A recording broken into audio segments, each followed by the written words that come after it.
যে আমাদের যে স্বাধীনতা অর্জিত হয়েছে এবং বারবার যেটা বেহাত হয়েছে এবং আমরা বারবার রক্ত দিতে হয়েছে জনগণকে, আমাদের যাতে সামনের দিনগুলোতে আমাদের যাতে আর রক্ত দিতে না হয় জনগণের, এমনটাই আমাদের প্রত্যাশা। আজকের দিনে আমরা যে গণতন্ত্র, মানবিক মর্যাদা, সামাজিক ন্যায় বিচারের জন্য লড়াই করেছি যুগ যুগ ধরে, এবং 2024 সালে আমাদের ফ্যাসিবাদ বিরোধী আন্দোলনে লড়াই করতে হয়েছে, গণঅভ্যুত্থান করতে হয়েছে।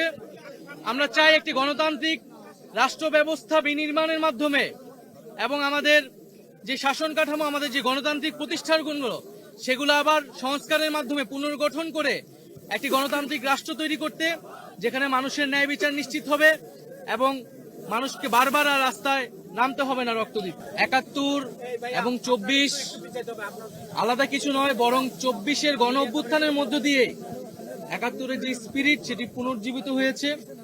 71-এ আমরা যা চেয়েছিলাম সেটা 54 বছরে অর্জিত হতে পারে নাই বিধায় একটা ফ্যাসিজম 15 বছর ধরে বাংলাদেশে চেপে বসেছিল বিধায়ী আরেকটি গণ অভ্যুত্থানের কিন্তু প্রয়োজন হয়েছিল। ফলে আমরাও কিন্তু 71-এ যে সাম্যের কথা বলা হয়েছিল, 24-এ কিন্তু সেই বৈষম্যহীন সমাজের কথাই আমরা বলছি। ফলে যারা এটাকে আসলে পরস্পর বিরোধী বা মুখোমুখি করে দাঁড়া করাচ্ছে, তাদের উদ্দেশ্য অসৎ এবং আমরা মনে করি তারা 24-এর গণ অভ্যুত্থানকে, এই যে ছাত্র জনতার বিজয়কে প্রকৃতভাবে উপলব্ধি করতে পারেনি।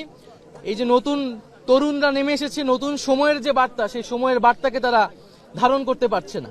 এবং আমরা মনে করি যে বাংলাদেশে বর্তমানে আমাদের জাতীয় নাগরিক পার্টির যে দাবি, যে বিচার সংস্কার এবং গণপরিষদ নির্বাচন, আমরা মনে করি ঠিক সেই পথে গেলেই জাতির একটি উত্তরণ ঘটবে গণতন্ত্রের পথে।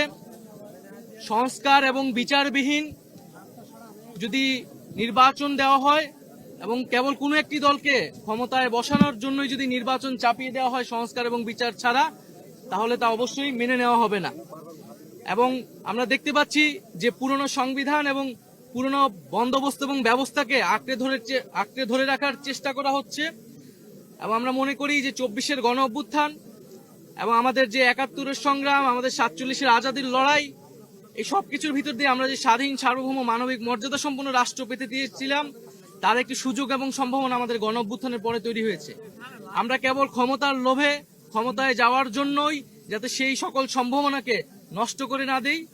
এবং আমরা দেখতে পাচ্ছি যে একদিকে ক্ষমতায় যাওয়ার জন্য এক ধরনের নির্বাচনকে চাপিয়ে দেওয়া হচ্ছে, বিচার এবং সংস্কার প্রশ্নকে পাশ কাটিয়ে, অন্যদিকে ফ্যাসিস্ট শক্তির পুনর্বাসনের জন্য নানা ধরনের পায়তারা চলছে। আমরা মনে করি এই সবকিছুকেই প্রতিহত করবে জাতীয় নাগরিক পার্টি এবং 24-এর গণ অভ্যুত্থানের আকাঙ্ক্ষা নিয়েই আমরা এগিয়ে যেতে চাই। আমরা মনে করি যে জাতীয় ঐক্যের যে সুযোগ এবং যে পাটাতন তৈরি হয়েছিল, আমরা এখনো সেই পাটাতনই আছি, কিন্তু এখন হয়তো বিভিন্ন দলের এজেন্ডা আলাদা হচ্ছে। কিন্তু আমরা যদি 24-এর গণ অভ্যুত্থানের আকাঙ্ক্ষাকে বাস্তবায়ন করতে চাই, দেশের স্বার্থকে আমরা রক্ষা করতে চাই, তাহলে আমরা এই একই পাটাতনে থেকে আমাদের পরস্পর ভিন্ন মত, ভিন্ন লক্ষ্য থাকা সত্ত্বেও আমরা মনে করি সেই একই পাটাতনে থেকেই আমাদেরকে সামনের দিনে এগোতে হবে। আমরা মনে করি না যে জাতীয় ঐক্য বিনষ্ট হয়েছে বা বিনষ্ট হওয়ার মতো আমরাও চাই না।